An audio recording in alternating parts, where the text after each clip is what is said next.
Yes, it is a early morning podcast. If you decided not to be up late last night till 2, 3 a.m. in the morning and be a bum, maybe you're up early enough to listen to this thing, so I hope you are.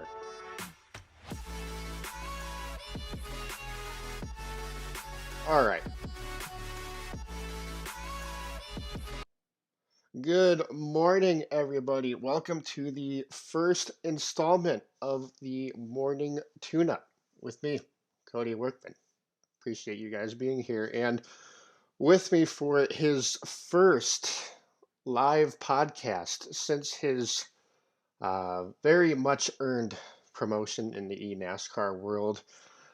He's already had much involvement for the past couple of years. I've been really good friends with him for a couple of years now. New community manager, Rusty Walrus. Rusty, good morning.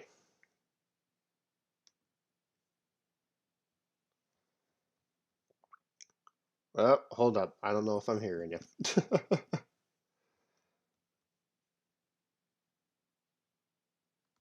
Hold up, everybody.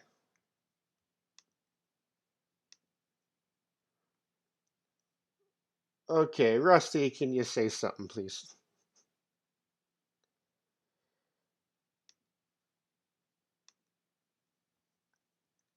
Okay, hold up, everybody. We're having some technical difficulties.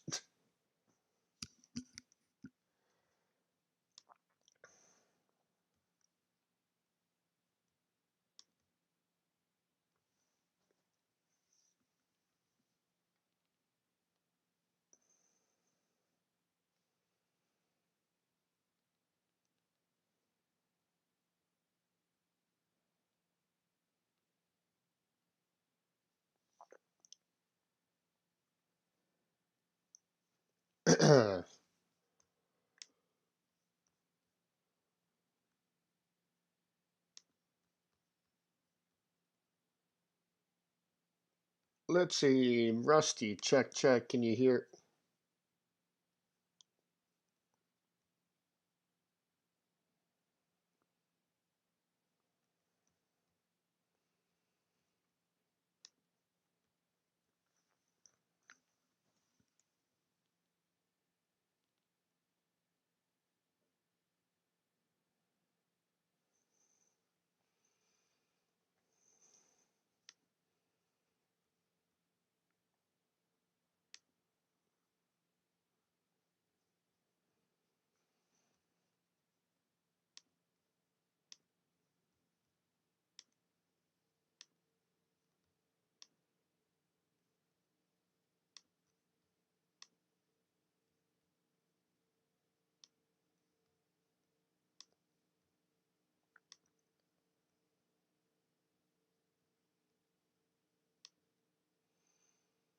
All right, check, check. Rusty, can you hear?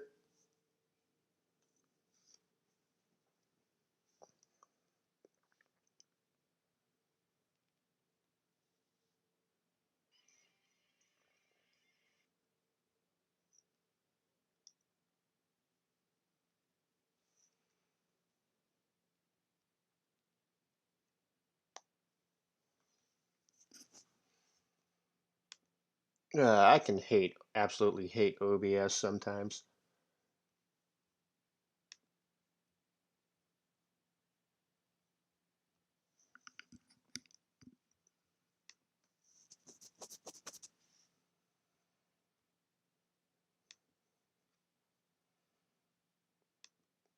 Let's see, maybe I gotta exit out.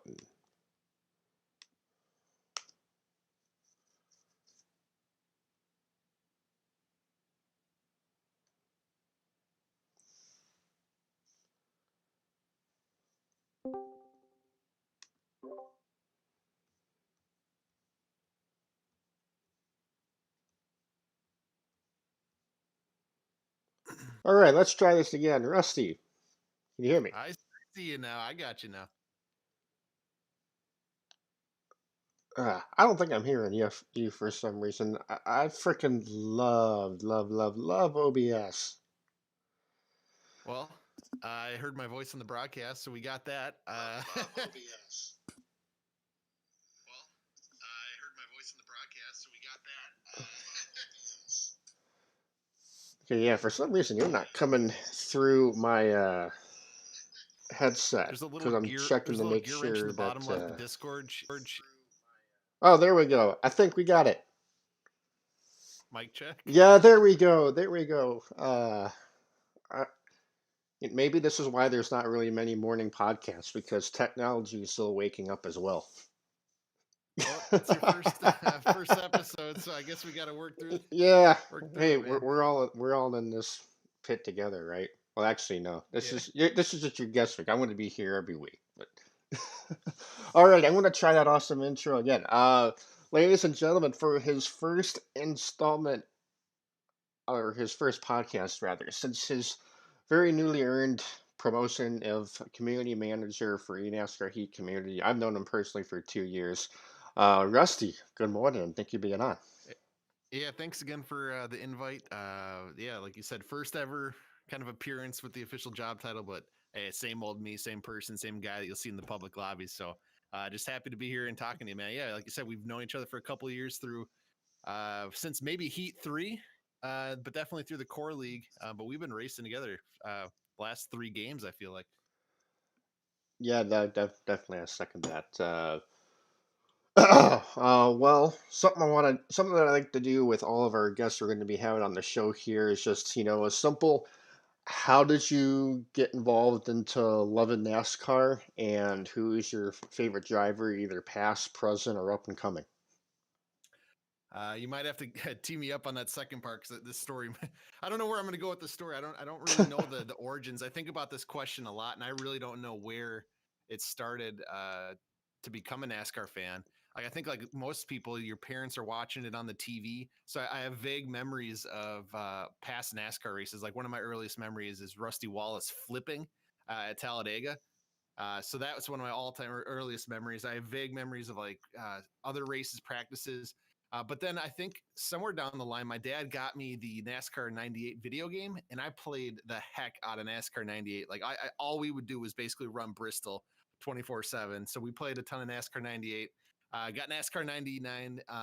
But then the thing that like made me an official fan, like in a diehard, obsessed, just like haven't missed a race since type fan was when my dad brought me to my first ever race. And I think I think that's how most people are converted into a hardcore NASCAR fan is that at track experience in that your first race, just the atmosphere, the sounds, the smell, everything. And that's what I'll never forget it walking up to the fence at Daytona when the pack blew by. It was like right then and there. I'm like, okay, like this is the greatest thing in the world. So that's the day that made me kind of a hardcore NASCAR fan because I used to be a baseball and basketball fan, but once you experience it NASCAR in person, it's a game changer. And then so what kind of also kind of got me into NASCAR was the paint schemes.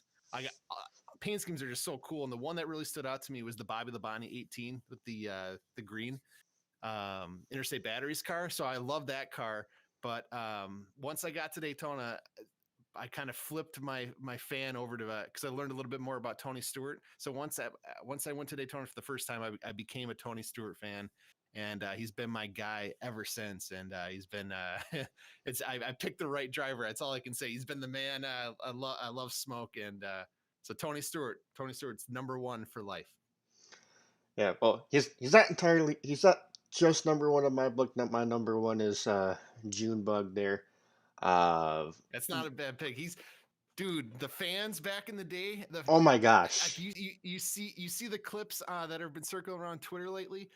When Dale Jr. takes the lead at a racetrack, it was like insane. Nothing like it in the whole world. The whole place rocks. So that was if I could, yeah, if any NASCAR fan could go back and experience it, that would be the feeling to experience. Man, that was You wild. know, it's killing me. I haven't been able to find it. I swear, and I'm not like BSing what I say is whatever. I swear I saw an article a certain amount of years ago that yeah, they attempted to use the same sort of um, scale that they use to measure earthquakes, and Yeah. they got something to detect when the crowd took the lead at Tal. I swear, I saw an article Dude, somewhere that talked about that, and honestly, I wouldn't doubt it. well, funny you mentioned that. I was at the 2004 Daytona 500. And I'll never forget this when Dale Jr. passed Tony Stewart to take the lead with like 18 to go. That place was going absolutely nuts. The whole, and then when he won the thing, the whole, like, all the bleachers and everything were just rocking and shaking. I thought the whole place was like going to fall down. It was like deafening cheering, like deafening at an outdoor sporting event. I've never seen that before. Like I've been to like Twins games inside the Metrodome. That place got amplified and hyped up for a playoff game, but outdoors at a NASCAR race, that was something, man. And yeah, Dale Jr., man. Yeah, that was that's I wish everyone, like I said, I wish everyone could experience that type of energy at a NASCAR race. Yeah, and you know that the fans are being because usually like they like the broadcasts and stuff on TV, they got some sort of mics and out there in the Yeah, grandstands. Like they'll turn it on so that you'll hear yeah, it, they but always the fans are loud when you could hear the fans just through the announcers' mics and through the booth and yeah. like Pepsi 400, 2001, Daytona 500, Oh yeah, in 2004. Those are some of the best moments to be a junior fan if you were there in the building. But yeah. yeah, The cheering Tony the was cheering up there was a my little bit of number a two meme when though. they. Yeah, yeah. The cheering was a bit of a meme on the broadcast when they kind of key it up, but in real life, it was real. It was very real. Yeah, and then I guess because I this is episode number one and haven't shared mine yet, but let's just say that in 2003 I was mastering the arts of channel surfing with the remote while I was sitting on the couch and Mama Workman was doing laundry, and then I flipped the channel. It's like, huh, there's about 10, 15 laps to go in this cool car racing thing. One of them happens to be a red and gray Rubbermaid 97, and I see this Tide car coming down, and it's like, huh, well, Mama's doing laundry and there's Tide. I'll cheer on the Tide car. And little did I know that I happened to just stumble across what would soon be tied for the closest finish in NASCAR history. So Oh, uh, I know it's quite a bit of coincidence there, actually, but yeah, that just kind of got me hooked, and I don't remember exactly how I became a junior fan, but I was kind of like, like, oh, who's like the popular guy? And I think one of my friends was like, Junior, he's awesome. I was like, okay, and then I just and then I just saw like how happy how happy and energetic the crowd got whenever he took the lead or won, and I was oh like, yeah. oh, that's awesome. I want to hop on that. And then, like, naturally, Tony, I think I became more of a Tony fan just because, of how much he and Junior worked together on all the super speedway tracks. And well, one of my favorite lines is Tony came on and did Junior's podcast a couple years ago, and he was like, they just had the same mentality of drafting, and uh, like he was like, if he was going to the damn hot dog stand, I was going to follow him and I was going to order whatever he got. Man, that was back when I mean, the current package is pretty awesome, but back in those days, the driver really mattered. So it really played into Tony, and even obviously Earnhardt's hand a little bit more. So it was cool to see them kind of dominate the plate tracks. Absolutely. Well, yeah, they were one of the best super speedway races at racers, and we'll get to that, especially the Daytona 500 here in a little bit. But like I said, Rusty, you are the community manager for NASCAR Heat, and that's what we're going to talk about first. eNASCAR Heat in general. Final round of the upcoming Winter Heat Series. It is at Daytona this Friday. You can catch that, I believe, at 5 Eastern. Yeah, 5:30 Eastern time. Five Yeah, thirty right before Eastern. the truck race. So get a little bit of a appetizer for that truck race. It's going to be fun. We got the pros and we have the guys that made it into the qualifiers, and I think those qualifier drivers are out there to prove something. And watch out. Well, see, that's the thing, and I think it's kind of cool that we got a Daytona esports finale on the same week as Daytona Speed Week. So, obviously, just like in real life Daytona, it could basically, you know, there isn't like, I mean, yeah, you may have some favorites, but I mean, it's like, hey, out of all the tracks, it's the best track where practically everyone has a shot to do it. So, I know you've followed this a lot. You've been an analyst for it the past year. So, who would you say are some guys to look out for going into this finale? You know, It would have been a couple guys that come to mind right away that would have been the favorites if they made it. Would have been the Bear Josh Harbin. He won last year in the Pro League Season 2 kind of cutoff race there, so that was impressive. I mean, a lot of those guys, that group of guys that race together online, they'd be really tough. I mean, don't sleep on Corey Rothgeb, Kyle Arnold, obviously, but I don't know that the PlayStation side I think is very tough to predict. I'm curious how those like alliances are going to play out. And then over on Xbox, it's the same thing. It's like you have a ton of these drivers that made it into the qualifier, like, and like it's like Brooks and Buttafuoco. I mean, Slade. Hey, I'll tell you what, Slade might be the best, one of the best. I'm talking one of the best in the booth right now. Workman, you're incredible, but Slade might be the overall best plate racer in the game. There's something about how smooth he is, his patience, and he somehow finds his way to the front. He through the top, the bottom, whatever it is. Slade, like his car control, just something about it. I'm going to key in on Slade for Xbox on Friday. I'm feeling Slade. Well, yeah, I'm going to second that. And I mean, I've done obviously quite a few like special event Daytona races, just whether it's been through leagues or special events like the Filter Time Bash last year, stuff like that. Um, well, of all the guys that I've had the opportunity to work with online, I think Slade, whenever I've worked with him, not only is he one of the best guys that I feel like I can push and follow, but like if I make a move or something, I know that he's gonna go with me. And a lot of times you gotta time those moves too, because if you just kind of yank it to the left or yank it to the right when you're making your run, well, your run's gone basically, and you gotta Yeah. try to build that up. But me and him, whenever we work together, we've been able to figure out a way where when we pull out to make our moves, we're able to pull out and still stay connected and still keep our momentum. So, I mean, I've always worked well with him. I mean, like I said, we were talking about Dale Jr. and Tony Stewart. I feel like you could make an argument that a possible like Daytona Jr. Tony Stewart eNASCAR combination would be Josh Harbin and Mike Bross. Those two have worked pretty well together, I as well as Red Yep. with them as well. Yeah, that's kind of where my mentality was, and I was kind of shocked to see them not make it into the qualifiers. But that just shows you kind of how competitive it was. You had to get a team together and really kind of coordinate it to advance. So this is the first race I think in Pro League history that Josh has not been a part of, but I know he's going to come back for season 3 and be motivated to kick some butt.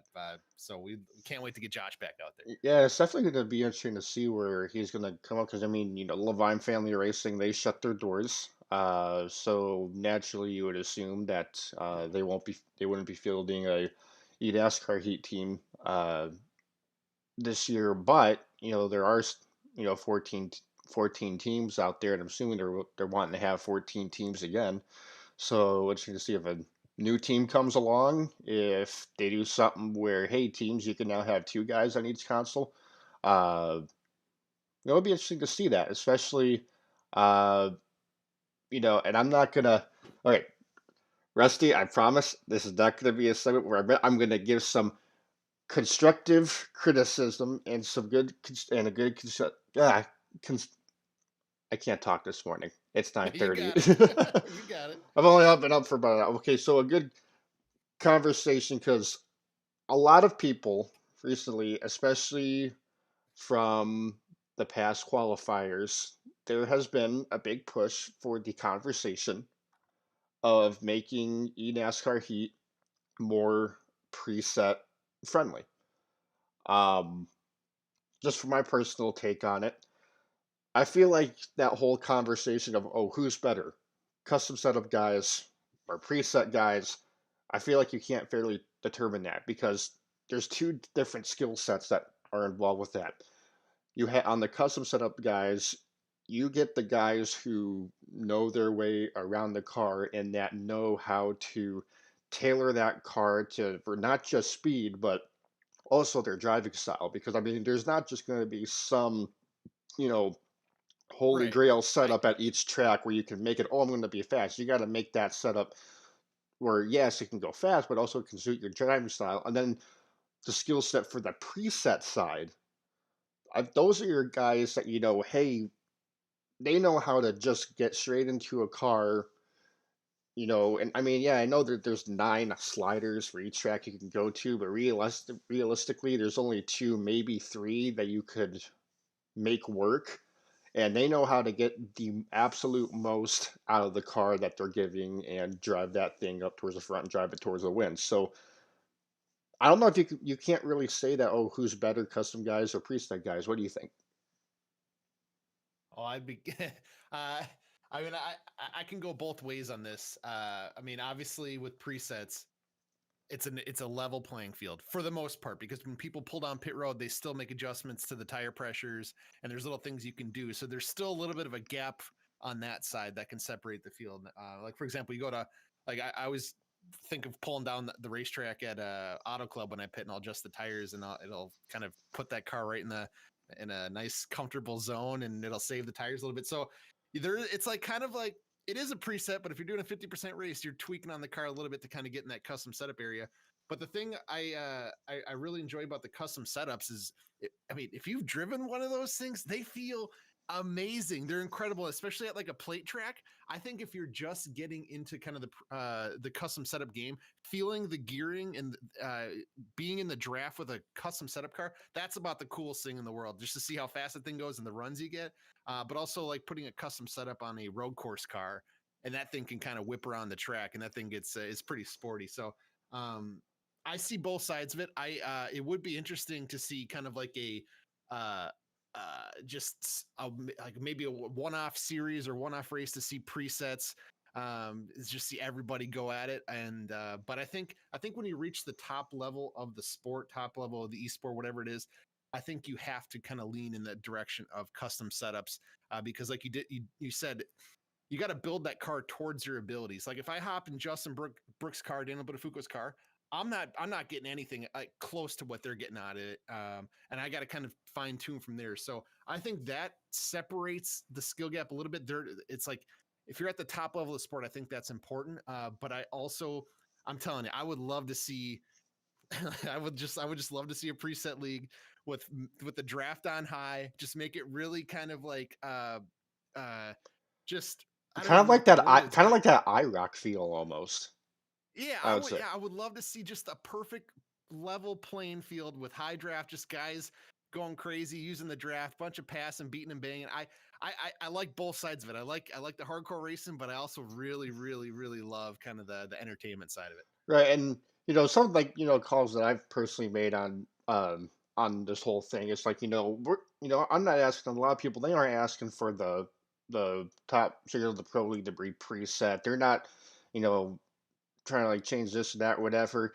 I think it's mainly like we're going into this third season of eNASCAR Heat. Technically four if you count from all the way back into 2003 when they had the Road to Miami event in the fall.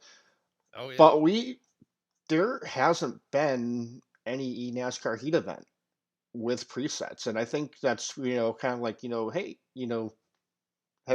we got like there's a lot of guys over that are really good at presets that just even haven't had time for customs because let's admit if you want to get really good on those custom setups and dialing it in and driving and whatnot, you got to spend a little bit of time just to be able to learn and know your way around the car. And there's a lot of really good drivers that simply don't have that time. And um I think that just having some sort of preset eNASCAR Heat series would really reveal and showcase the talent of a lot of guys that we haven't really heard of because they don't get in the preset game. Well, yeah, I agree. That's why try to encourage drivers like uh, BKR Hobo's Jaw. Those guys are the fastest of the fastest on presets on PlayStation. I feel like if they got into customs, they could compete with the pro league drivers. Um, but it's just I'm with you. I hear what you're saying. So is part of the frustration just not being able to is it the qualifying process or you just or is it the time commitment? What do you feel is the frustration coming from the preset side? I would love to hear this. I think it's a little bit of both. I think it's more along the line set of, oh, eNASCAR Heat. It's something I want to do. Oh, wait a second. I gotta, change, like make my whole conversion from presets to customs. And especially, I mean, in the past, I've said, oh, yeah, like, you don't need, customs. You could run a preset or whatever. But I mean, I think it was kind of telling in the season one qualification where, like, I'm personally not surprised. And I figured because, you're naturally going to go faster in the custom setup car.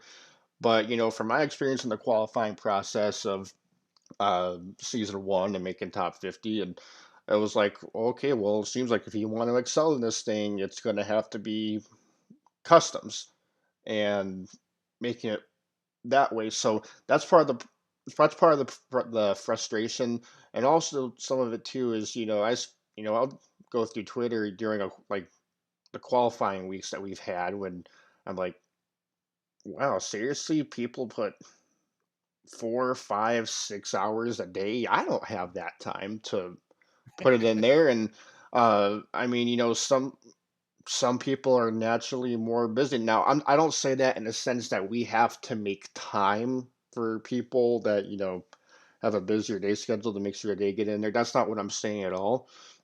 But if it's going to take having to put and you're gonna have to put in a decent amount of time on the preset side anyway, because I mean naturally practice makes perfect. That's you're gonna have to practice and put in time in some sort, but the amount of time that would be needed to put in on a custom setup side, I feel like exceeds that far more than a preset side. And then I think the frustration builds up where, okay, we don't have a preset series yet, but yet you had to run single file and custom setup lobbies at Daytona to be able to try to make that thing. So it's like, okay, we can't have a preset series, but yet we have this single file trained to be able to qualify for Daytona. And I think that's just kind of what the frustration is, because like, okay, this is the qualifying process that we have, but yet we still can't have a preset series yet.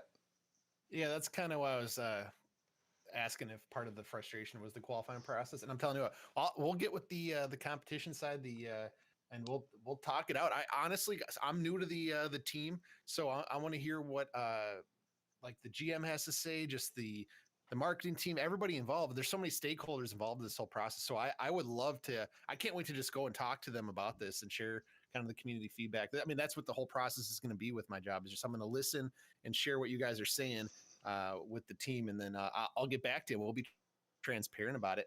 Yep. We have some content ideas coming along where we're going to get the community involved to kind of be a lot more responsive, I should say. So, because I want to know the answer too.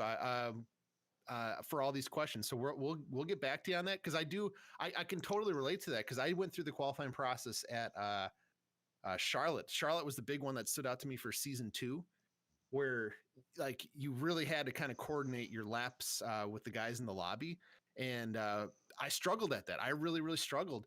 But when I got to Bristol and there was no draft effect really involved, and you could just go out there and race, I felt like that played into kind of what it's about, where it's you yourself on the racetrack putting in fast lap times. So that's where my mentality is. I would love to kind of have that conversation about the bigger oval tracks where draft plays an impact, but Yeah.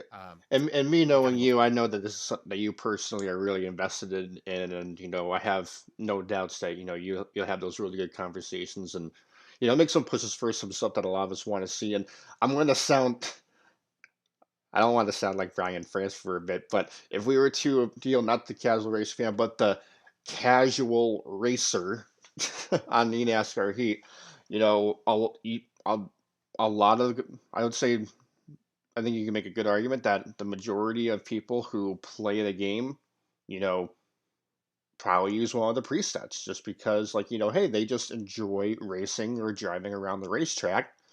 And, most likely they're just wanting to get on. Because think about it. If you go and buy NASCAR Heat, it's like, oh boy, what's either one of two? Oh boy, I can't wait to get on the racetrack and race. Or, oh boy, I can't wait to spend hours upon hours and work on a setup.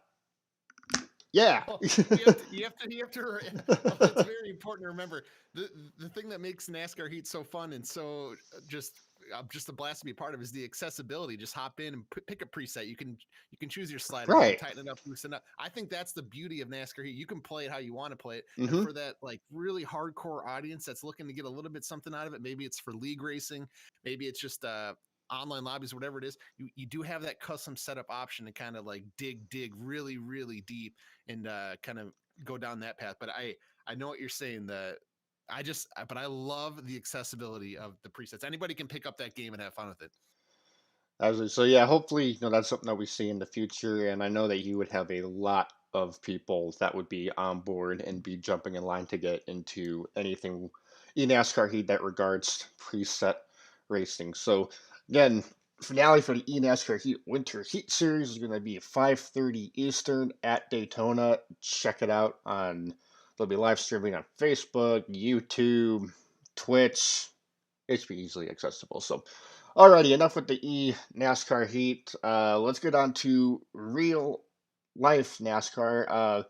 Recap of the silly season moves. We won't go through all of them just because there was, frankly, a lot. But Rusty, let me ask. There's a lot of moves that were made this silly season between drivers, teams, series, even. What are some of the silly season moves in your opinion that have the greatest opportunity for growth and success? Well, everybody's looking at Bubba Wallace kind of for obvious reasons. New team, new ownership, new everything, better equipment. That kind of speaks for itself. Christopher Bell moving over to the 20 car. So going from the 95 to the 20 with a powerhouse team, arguably one of the best cars in the garage. I'm a little bit biased because it's the 20 car. And the kind of the angle I'm looking at like that was when Tony left the 20 after dominating the 20, Logano hopped in that car. It wasn't very good. Then they got Matt Kenseth in there. He was really, really good. And then they put Eric Jones in there, and he wasn't very good. So maybe the cycle is kind of the pattern is showing. Maybe Christopher Bell will be kind of the next guy in the 20 car. I don't know if it's this coming season or the seasons to come with that next gen car, but I'm looking at the 20.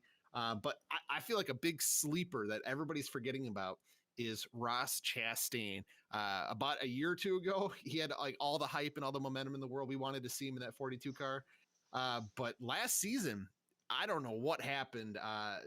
Just I don't know if they changed the motors or something was different in the trucks, but Chastain lost a lot of momentum and he kind of had some self-inflicted mistakes in the Xfinity Series. Never won in the Xfinity Series last year. Had a couple opportunities to close the deal, didn't do it. So I'm curious how Ross Chastain is going to rebound now that he has this Cup Series opportunity in a pretty solid car. I mean, Matt Kenseth wasn't lighting it up last year in that thing, but Kurt's pretty competitive in that thing. So curious what Chastain's going to do. But I think I, I'm gonna keep going here. I'm kind of excited because you got Eric Jones more to the 43. You got Corey LaJoie in a new car. That is what it is. But Kyle Larson is back. Like Kyle Larson has had an insane offseason on dirt. I know it doesn't translate really to the Cup side, but I feel like if you got that confidence, you got the momentum, and you just feel like on top of your game. I think that could translate for Kyle Larson into that 5 car. So that will be interesting to see because the fan response has been pretty rabid to see Kyle back. And then you got Daniel Suarez in a 99 in a new car. I think with RCR affiliation, I have no idea what they're going to be able to Yeah, do, but I that think really that's one of the biggest mysteries, just because it's a new team, and I mean, okay, sometimes when we see a new team, they're not really up there and competitive, and but they have that alliance with RCR, and I feel like RCR is probably the most improved team that we saw last year. 100%. That seems like they're investing a ton into just like on the technical side with all the data and information just to be able to get the track position to make the right strategy calls. But it did feel like whatever their engine they figured out something last year and they found a ton of speed. You're absolutely right. That and they got Mr. Worldwide leading them there. Yeah, they're bringing a lot of energy, but in those, I mean, I think when you talk about track guys, you got to talk about those paint schemes. I don't Oh think yeah, they those haven't are. had a bad one yet. They put out like one a day for like a week straight, and they're all really good. So they're getting a lot of good positive energy over on that 99 car. So, a couple of those. What was it you mentioned? I think one of the biggest mysteries, obviously, is or probably is Ross Chastain because I Yeah. don't because I think a lot of us don't really know the amount of speed that that 42 car has. 'Cause, I mean, I don't say that to downgrade on Matt Kenseth, but to be fair, he was brought in to compete practically full time in a season that he wasn't expecting early on. Yep. It was with COVID and the pandemic, so you couldn't practice and be with the team and do all these other, things that you've been accustomed to for practically 20 years. Um, and you'll be able to get acclimated to the car that way. It was just literally race to race that you learned how to get in the car and improve it and whatnot. So I don't know if we really saw all the potential that we had in that 42. So it'll be interesting to see what Ross can do it. Um, Larson, also, keep in mind it has been since March of last year since he has been in a NASCAR stock car. So I want to see if that time out of the race car has had any effect on him. For me personally, I don't think much, just because, I think he is this generation's Tony Stewart as far as being able to, hey, if it's got a steering wheel, tires, and a motor, and something under, and it's like fuel that can make it go, he can wheel it. And I feel like he will definitely has a better opportunity for success at Hendrick than he does Ganassi. Um, but Bubba Wallace, like, I'm just not entirely sure. I feel like a lot of people are a bit more optimistic. Like the scale for Bubba Wallace, I feel like it's leaning towards a scale where a lot of people have a little bit, maybe a little bit more expectations that I think could maybe be reached. Not saying that I don't think that he has a chance to get a couple wins potentially this season, but it's just like, okay, hey, let's pump the brakes here. Like, let's look at it. It's a brand new team. Um, Bubba Wallace. I mean, yeah, he did have a better season last year, but we haven't really, seen him up front on a week to week basis. Is this team going to give him that? How close of an aligned team is this 2311 Racing with Joe Gibbs? Is it practically a fifth Joe Gibbs racing car? Is it, maybe going to be like Gaunt Brothers? Oh, yeah, they're a Toyota, but are they towards the back of the pack? I mean, in the middle of the pack? There's not really a whole lot that we know. Well, yeah, are they getting like 2018 Gibbs cars? Are they getting the 2021 Right, like top stuff? Like what are they getting? Like what is Gibbs giving them? right. But here would be my biggest concern, I think I would say, regarding Bubba Wallace. And it for Bubba, I think it would be his emotions. Emotions could be a good thing in sports. Sometimes it can hurt you. Um, Sometimes where I've seen that maybe Bubba gets a little bit too emotional. I think of the Charlotte Roval incident between him and Bowman. I think it was kind of over the line, him kind of getting in Bowman's face when he was receiving medical attention.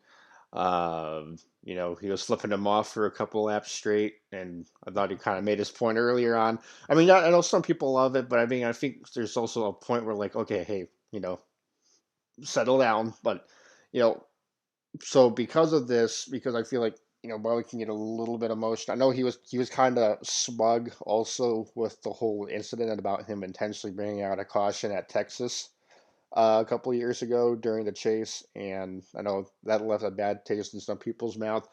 So I feel like the big thing for Bubba Wallace this year is if he can keep his emotions in check, because a brand new team. There's a lot of people who's got their eyes on him. Mike Wheeler, he's a really good crew chief. Um, and, just simply the idea of being in the best car that he's been. I think this could be considered definitely an upgrade from Richard Petty, unless like we see that car absolutely dogging in the back, whatever. Which I don't think that's the case. I think that most likely we'll see him, probably just inside, the top 15 on average every week, which is still pretty good. But I think with all this being said, the number one piece of advice I would offer for Bubba is keeping the emotions in check. Yeah, I think it could also kind of play in his favor. I mean, if you're um, like he could really kind of channel that energy in a positive direction if he if he- like he's been so good at the plate tracks. And a few years ago when he got in that one-off truck race, he went out there and just he took that win. He earned that thing. So I'm curious if he's going to be able to channel some of that into some of these plate packages or even short tracks or even the dirt race at Bristol. You never know what he's going to be able to do. But you're right. It's gonna be a challenge. I mean, for everyone on that team this year, but I'm hoping he can kind of channel that raw talent and get some performance like that'll be really cool to see. And speaking of trucks, there's one last move I wanted to address, and I think it kind of was maybe one of the big surprise, like, oh, I didn't see this, but John Hunter Nemechek to KBM in the Truck Series. What do you think? Yeah, I love it. I honestly love it. He's kind of betting on himself to go back down to the Truck Series to be put in arguably one of the best trucks in the field to go out there and hopefully rack up a lot of wins in a championship, and that'll that'll be great for the resume. But yeah, so he kind of sounds like he gave up the opportunity and walked away from the Cup ride to go back down there, and this is I think this is the first time. Well, he did hop into a Ganassi car and he did win an Xfinity Series race, so he does have that on his resume. So it shows he's got the raw talent, he's got the ability, and I'll never forget him wheeling that unsponsored 8 truck and getting wins in the Truck Series. So you put him in a KBM truck, like holy cow! I think he has to be. He has to be one of your title favorites. He has to be. That guy is an unbelievable race car driver, and he's super aggressive. So I think it's gonna be a lot of fun to watch. I hope. I don't know I don't know what his career goal is. Maybe this is going to kind of get him noticed to climb back up the ladder into a more competitive Cup ride or Xfinity ride. I don't know.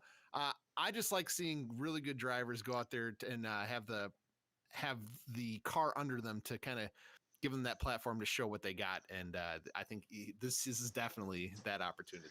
Yeah, for sure. And I mean, when he jumped into that front row motorsports ride, I mean, there were some, including myself, like, oh, he's jumping up into Cup already. Okay, but that opportunity kind of presented itself when he filled in for Matt Tift when he had his medical issues towards the end of the 2019 season, and I think just like naturally doing that kind of made him one of Front Row Motorsports' favorite to just place him in there. So I don't know if that would have been his maybe ideal plan. That his ideal plan, obviously, when he was thinking ahead, to be full time in Cup in 2020. But I think it was more a case the opportunity just presented himself, and he maybe not have had anything else secured for last year. But to be honest, I didn't think he did that bad with the team that he was on, the equipment he was giving, and honestly, he was one of I think the more decent teams they're coming back after that pandemic, and Front Row in general was one of those teams that benefited pretty well from there being no practice, no qualifying. Yeah, I remember. I mean, I'm trying to pull up the stats right now, but I remember showing a couple flashes here and there of like being like. I think he was even running top 15, like way better than his teammates. But I think as the season went on, I think he might have regressed a little bit. But yeah, he got 3 top 10s last year with an average finish of 22.4. So he started off hot, but then I think kind of fell back to where the equipment is, and maybe the competition also stepped up around it. But yeah, he started off really good. And I like something that Fish Productions says, which, by the way, shout out to everybody who is listening here. Fish Productions, KD, Doritos, Mountain Dew. Um, yeah, there's been such this push in recent years for guys to especially younger guys to climb their way and make it to the top. Where thing is, there's only so many seats that are available, and especially with all of these young guys pushing up there, there's just simply not going to be a seat at the table for everybody in the Cup Series. So I do like this move that Fish says that John isn't afraid to go down the series and compete, because honestly, I feel like he has a much better chance of competing for a championship there than he would in the Truck Series or the Cup Series. Sorry. Yeah. I mean, everybody wants to win. I one of my kind of comments about it, yeah, like you talked about, all these guys want to get to Cup, which is an incredible achievement and accomplishment itself. But I don't know. I feel like as a race car driver, like there's got to be part of you that wants to win. So like I mean, you're probably getting paid a lot more in Cup, and it's the dream. But I feel like I would rather be in the Truck Series, winning 5-6 races a year, competing for championships, and doing that as opposed to running 25th to 30th. I run 25th to 30th in corn. I'm having a blast. It's a good time. But hey, I know what I'm getting at. I think I like to see some of these guys go down to the lower series. It's kind of old school to go do that, and yeah, make a name for yourself that way because he's a talent. I can't wait for it. All right, well, I think that wraps up silly season topic, and we're gonna get moving on here with just some 2021 season predictions in general, as well as our Daytona 500 predictions. So uh, I'll just kind of do like I don't know. I don't want to call this the lightning round because then my NASCAR Weekly podcast may come after me. Copyright. Yeah. but just kind of like go through these really quick. But I'm gonna say a stat, and the first driver that comes to mind, say it, and just kind of give a Oh brief boy, explanation. So, uh, most wins. Chase Elliott. Uh, I think self-explanatory. We all talk about the road courses. I feel like he could have won a lot more than he did last year, and he's your defending champion. I think he's got all the confidence in the world. I love his offseason. Chase Elliott is the man in 2021. Especially with there being seven road course. Like I know I was listening to a bit of Eric Eastup's stuff, and um like I could have seen him doing four, maybe five road courses on the schedule, but not six or seven. But seven including the class, which is eight. That's 20% of the schedule is road courses. And I know we had the whole idea last, like, several years ago, like mid 2000s or so, or even before that, where okay, there's just two road courses on the entire schedule, more or less, if I, hey, just get through the weekend, move on to next race. You can't really do that anymore with how many road courses, especially in the regular season. Yeah. Yeah, back in the day, there was two road courses a year, and it felt like there was only like one or two drivers that would show up or cared about it, I should say. Like I feel like Dale Jr. is infamous for just riding around about 40th at the road courses. But yeah, nowadays you can't. There's no off weeks. You got to go out there and you got to be prepared for every single type of track. Yes. That being said, I'm with you there on the Chase Elliott. Final four. Well, I think it's almost impossible to predict with their given format. But I'll lead it off with Chase Elliott and stick with kind of my Penske guys like I do every year with Logano and Keselowski. And I think the fourth one, you want to go with Kevin Harvick. You just want to keep with Kevin Harvick, but he faded so much late last year. I don't know where that speed went. Even Denny Hamlin started to fade a little bit. I'm going to go with the return of the king, Kyle Busch, to be your fourth guy in Really? the final four. Yeah. Well, yeah, I think that's kind of something I forgot about when we were doing our silly season recap. That whole crew chief change that happened over there. I don't know if that's going to be beneficial or not. There's an interview that KB gave where he basically said, "Huh, well, with the whole team change, I feel like I basically got fired from the 18." So I want. Oh, I didn't hear that. Oh, you didn't? Oh, yeah. He was like, with him losing Adam Stevens and him going over to Bell, and they brought up I can't remember his name off the top of my head, but he was Harrison Burton's crew chief last year. Oh yeah. He's Kyle's crew chief now, but he was basically like, I basically feel like I got fired from the 18 team without losing my number or anything like that. So I wonder if that's going to drive him to do better this season or not. But I don't know what to say. I'm with you on Chase Elliott. I'm kind of in the same boat as you. Like, I don't know if Harvick's going to come back and have to be knocking off those wins like he was this year because he did fade a little bit. But I'll definitely put in Chase Elliott there. Um, I would put in Joey Logano. However, Yep. I've noticed that it's an odd number year, and every single year has been an even number Uh, year. He's made the chase. Every time it's been an odd number year, he hasn't. So, all right. sake of Trent, I'm gonna just not. And I have no sorrow not putting him in there. Just so you know. Um, I'm gonna go out on a limb and say, maybe not out on a limb, but I think Keselowski, he could make it. Yep. So we're three for Um, three. So who's your fourth guy? well, let's see. I said Elliott. I said Brad K. Um, who was my third guy? I can't remember. Logano. Uh, actually, no, I'm not gonna put him in because it's an odd number year. I can't put him in Oh there. yeah, yeah. I can't. The trend cannot be messed up. And like I said, I have no sorrow not putting him in there. Uh, uh I feel like gosh, Truex could be a sleeper this year. I feel like he could. I know I was kind of leaning on him a little bit. I'm surprised he didn't do as well this year. I feel like he's one of those guys that can make a rebound. So I'm gonna put him in there, and I have no idea why I'm doing this, but I feel like this is a year that we could see a rebound from Hendrick Motorsports. Okay. I'm gonna go Bowman. Oh man, I I don't everybody's. I see it. I'm trying to understand it. He had six top. Was it six top fives last year? It's six top fives. I Oh come on, like I don't. like And so, Brian Blaney well, had a I'm with better you. year than Bowman.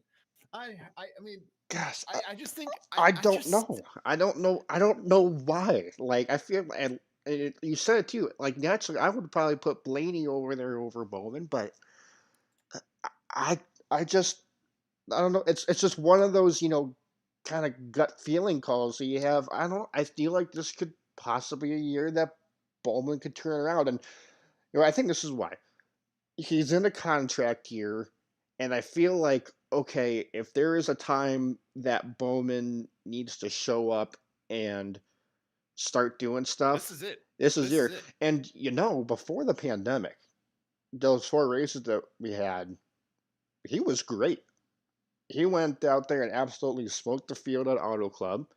Um, the week beforehand, where were they at? I'm not entirely, but I just remember he was doing really well. And then the first couple races after there at Darlington, he and Jimmy were up there. Sorry, Jimmy. There's your plug, Michael Mertz. Um, he was there, and then it was just over the course of the post-pandemic race, and they started falling off a bit. But I feel like if they can hit the ground running when this season starts and be able to maintain that, I feel like they have a chance to make something happen. I agree. I really agree. They showed flashes. I mean, I kind of think the same thing about William Byron, but Byron just hasn't. I don't think he's put together a full race yet. Like it's like I'm waiting. Yeah, see, and it's just because he's my favorite driver right now, and like I'm rooting him on, but I feel like he's one of those guys that, you know, who are going to be on the bubble between 12th and 16th in points on maybe making the playoffs, maybe getting knocked out if someone behind him gets a win. He's still kind of there, and I think he's up there in the same boat too with Bowman of okay, this is what he's an Xfinity Series champion, and this is year number what, We're 4 for coming him? into four now Four, or yeah, three, yeah, three or four. yeah. I think this is win number 4 for him now, and um, year number 4, and it's like okay, when is he going to show up? Because I always thought that Byron, he was, in my opinion, the best adaptive driver. It was like you put him in a new series, and he just picked up on it so well, and he would go out there and win races. I mean, jumped into K&M, started knocking off wins. Truck Series knocked off wins, and he should have won that Truck Series title, in my opinion. If he didn't blow that, I was not happy. Uh, and then went out there, won 4 races in Xfinity, and won the championship as a rookie. And I was like, okay, usually I say that the move up the cup is, pretty soon after just 1 year, Chuck's 1 year in Xfinity, but I feel like that could have been justifiable because of how well he had done. Oh, he was. but Yeah, it's he was like, amazing. we just haven't seen that yet, and I don't really think it's a Byron thing. I think it's also a mix of a Hendrick thing, but at the Yeah, same Hendrick was time, off in 2018. Yeah. too, like, okay, Chase is starting to knock off wins, so what's going on with the other teams? And I think Larson being there will give us a real answer too, because I feel like after a couple of weeks with the new team and getting acclimated to it, he has the potential to be up there with Chase, knocking off wins. Not necessarily the road course per se, but just knocking off wins in general. And I think if Chase and Kyle start knocking off wins, um, and Bowman and Byron are struggling, I think some conversations are going to have to be brought up. Yeah, it'll be yeah. So, alrighty, so those are. Oh, and one more I want to predict. Most improved. Which team are we going to see that going to have the biggest improvement this year? Oh, oh, You know what? I'm going to continue to, and I don't say this just as a fan of them, but I feel like RCR is going to continue that trend, especially I'm with the hoping that. awesome performance that they had in the playoffs with AD. Because I mean, if Austin Dillon, if he didn't, what race was it? Was it He won can't? Texas. I know he won Texas, but in round two, what was the first race of that round where he had a mechanical issue or something? Like, if he didn't have an issue that race, he would have been in the round of eight, or at least Yeah, in yeah. contention of it. And Yep. it's like, wow, like, I mean, even me being a fan, I will say I was surprised about how far they were making it. And I think part of that is with this. I don't think like the relationship with them and Trackhouse is just going to benefit Trackhouse. I think it's going to benefit them also, because that's just another team to be bouncing data and information off of, and it can help them out even more. I think Reddick can make a resurgence. I think he's a guy that we could see possibly make the chase this year. He just needs to contain himself a little bit, especially at Daytona.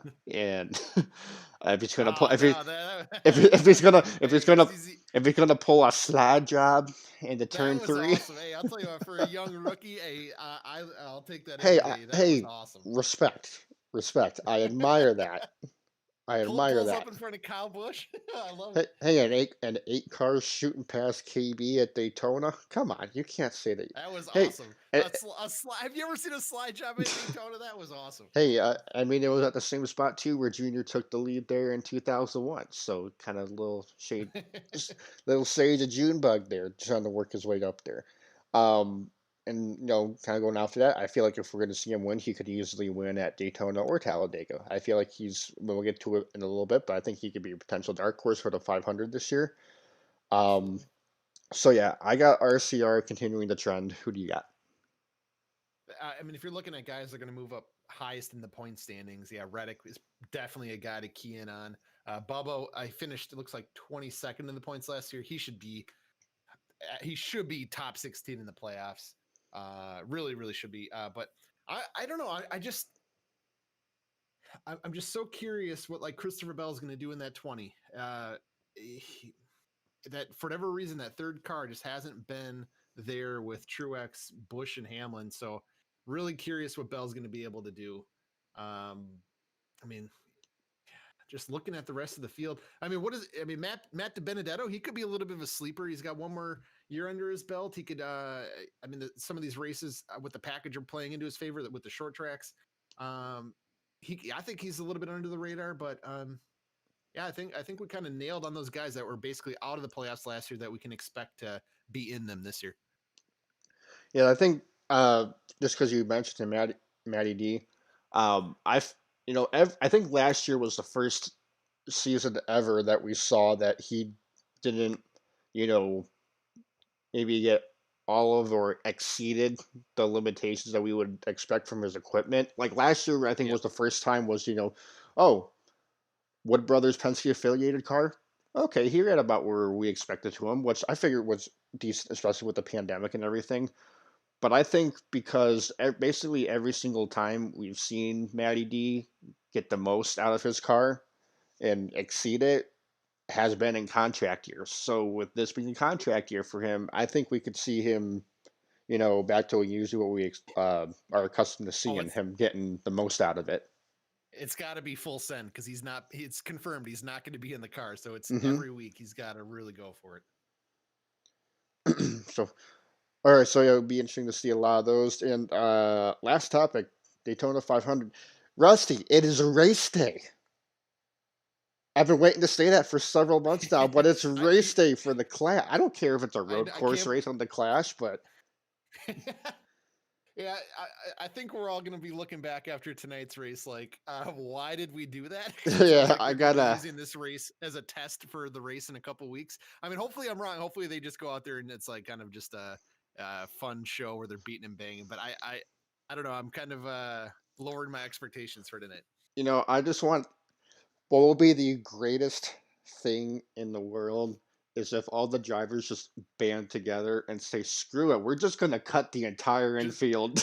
oh, just oh yeah, yeah. That um, I just wonder what they're gonna do because if this is essentially a test for a couple weeks down the road, like I think like I don't know. What do you think's gonna you're happen you're tonight? you're not. I don't think there's gonna be as much excitement for this race, especially if it's just kind of a mediocre road course race. I feel like that if it doesn't go well tonight, there's not going to be anywhere near it an amount of excitement for the Clash in following years. More or less because I feel like maybe isn't that much of an excitement. Well, I don't know. I may be wrong. There's some excitement just for this plain fact. Oh, the Clash is on the road course, the oval. I don't know what to expect, and also maybe we won't see as much stuff get torn up and whatnot. I'm sure the owners are happy about that, especially Well, after and the I freaking demo derby that last year's Clash was. yeah, and I think I mean I'm being a little bit hypocritical if I don't point that out that the Clash kind of did turn into a test for Speed Weeks. I mean, I guess the cars are already built, but like and ready to go. They got their Daytona 500 car like locked in, but like yeah, I mean, I there was a lot of critics of last year's race, but that finish, those last two restarts, three, I don't even remember how many cautions there were at the end of the thing. I That was one of the all-time, in my opinion, one of the all-time greatest finishes in NASCAR history.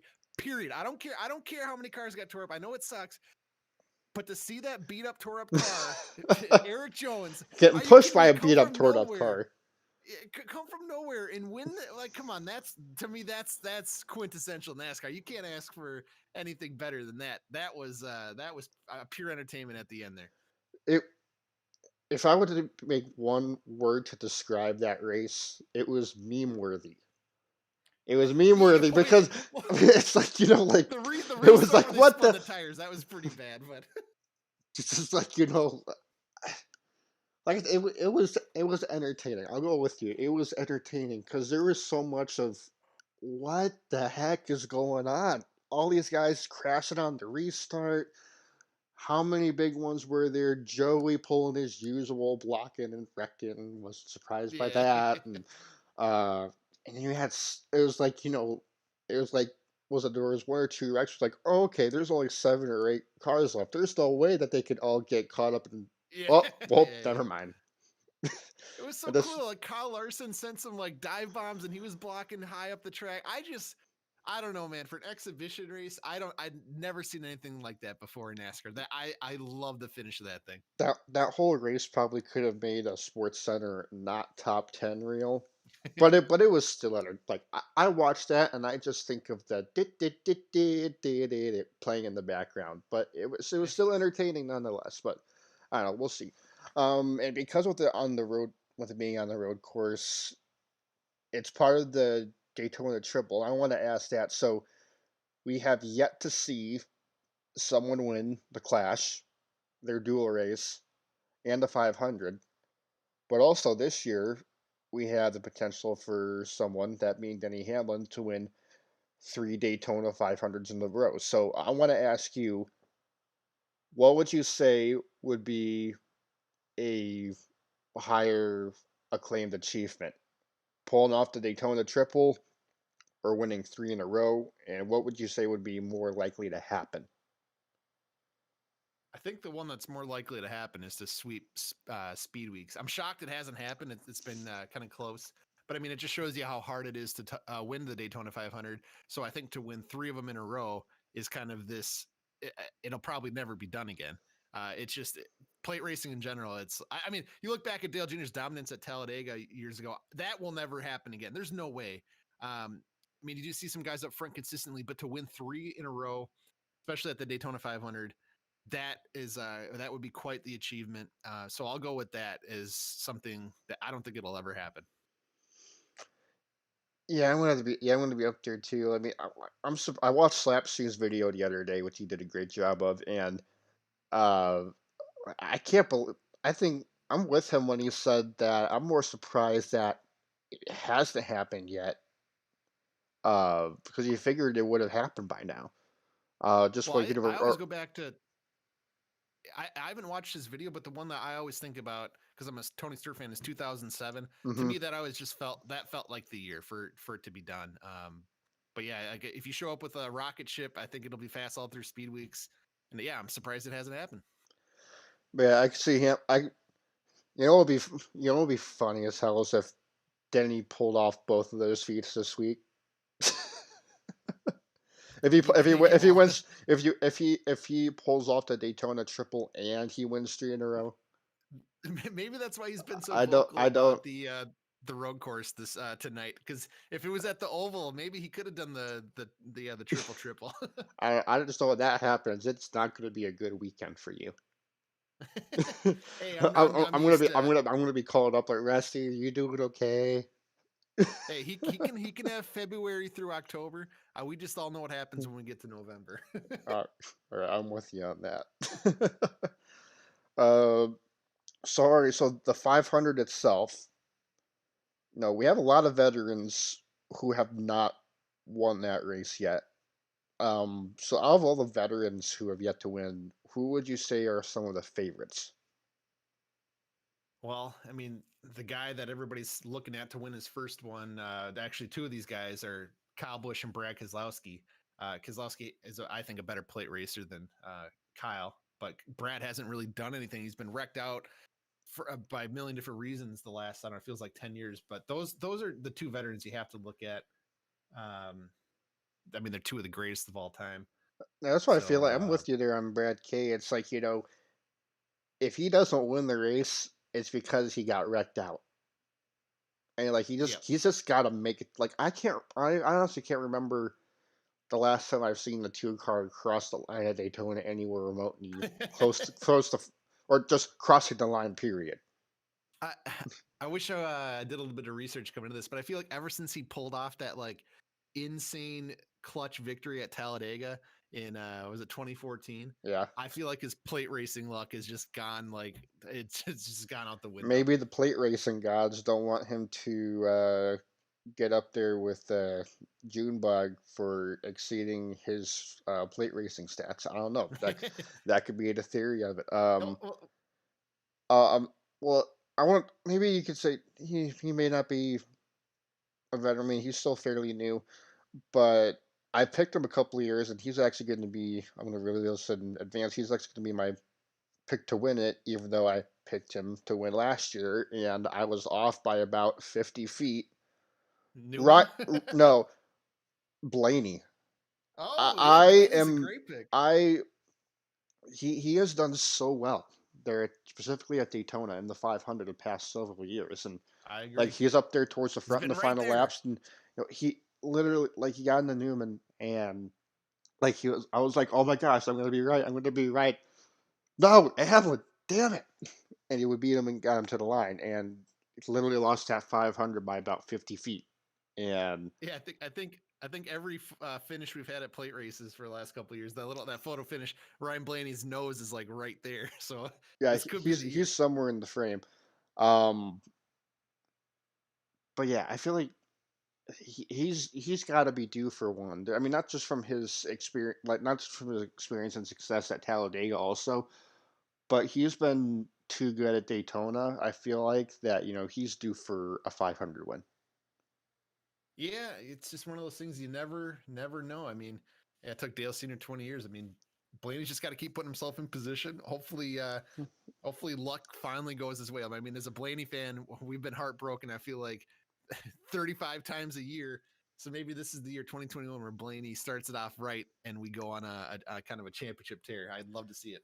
Yeah, so he's one of the so yeah, he's a favorite. Penske guys in general are favorites. Hendrick Carr has always been a lot of speed. Yeah, Denny was a favorite. Um, but some dark horses. I'm gonna lead this off, and the first dark horse that came to mind. There's two of them. I'll say Chris Buescher because I've already mentioned him last year, but Michael McDowell I feel like Okay. is highly overlooked at Okay. these plate tracks because was it he was up there 2 years ago. He was in fourth and in contention there, and he was up there towards. I think he got caught up in that wreck with Boyer there, like on the second to last restart there last year. But he's a dark horse. I feel like that could potentially pull something off. Yeah, absolutely. I probably, I mean, I mean, it's all about survival. I mean, I don't think he'll win. I mean, if you could, I don't know. It's a really, really, really dark horse. I'm kind of looking at just all the drivers in the field who could be a dark horse. I mean, technically, I think Bubba's a dark horse. He's shown flashes of talent at plate tracks. He's really aggressive, likes to work his way to the front. So that'd be cool to see him put on a show. Um, but just yeah, like literally anybody could kind of go out there and steal this thing. That but the Chevys are going to be fast. Fords are fast. I don't know about Toyota. Um, obviously Denny's one, but I don't know. I don't know. I, Especially with this package at the play tracks, I don't know. Like literally, the big one could tear a happen lap one and take everybody out. Well, I don't know. Maybe I'll go especially with with this package also. yeah. That's what I mean. Yeah. You know, we're kind of getting late in Kurt Busch's career. I'll just go with Kurt Busch for another feel good win. All right, he's your race pick. Nah, he'll be like my dark Oh, your horse. dark horse. Okay. All right, so I got McDowell, you got Kurt Busch, and our final thing for this show, which, by the way, everyone who's been continuing to watch and stick around, thank you. I saw Fish saying that he was going to be listening to this during his math class as well. Well, I will neither condone nor condemn listening to podcasts during your class, but I'd like to know that people are listening to it in the morning. So, our Daytona 500 race pick. I already made mine. I'm going to make the same pick in second year in a row. Ryan Blaney. He's due. He can get it done. Rusty, who you got? I could hype this up for the next 5 minutes and tease y'all guys. I think I We are know. going with we're going with Noah Gragson. Yeah. He's winning the 500. No. Well, I'm pulling for him no matter what. Hopefully, gets in the show. I mean, I'd love to see BJ McLeod up front. We got a shot at that NASCAR Heat 5 car. Those are the two guys I'll pull for first and foremost. But I'm also going with you, Ryan Blaney. But I would love to see Keselowski get it done as well.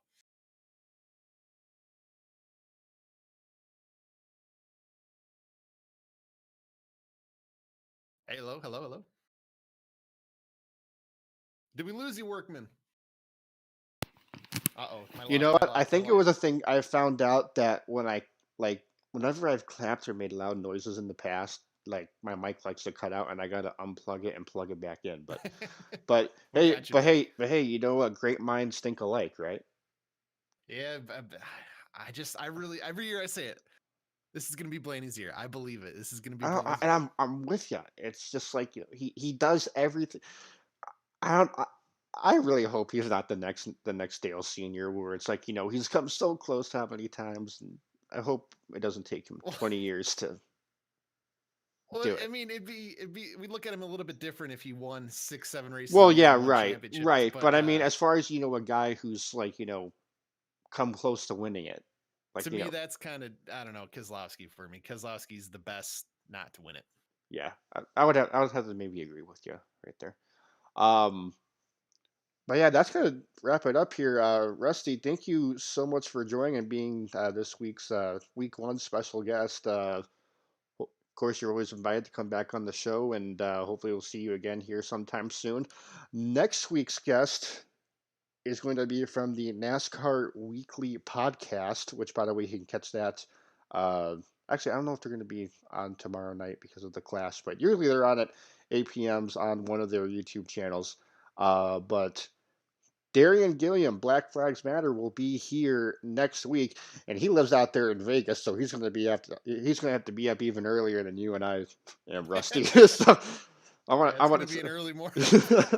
I was like, hey, are you sure? Okay, just remember it's going to be 10 Eastern, 9 Central, and he's like, it'll be hella early, but screw it. Yeah, he'll be a good guest, and he's a supporter of the Heat community as well. So we love Darian. Shout out to Darian. That'll be a fun show. Yeah. Well, of course, you, Rusty, again, congrats on your new position. You've always been very active in the community, but to see you be even more interactive in this new role that you'll have, Rusty Nation will be cheering on Gregson, and they'll be cheering on that BJ McLeod car that has your logo on the back of it. I hope that literally every time that they cut to an in-car camera, that car is just sitting right in front of them, so everyone can see Rusty Walrus on the back bumper on national television.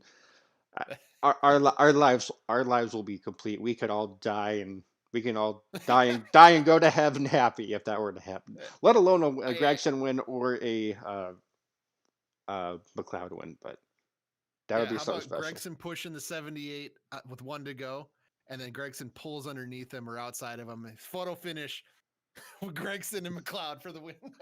We can only pray.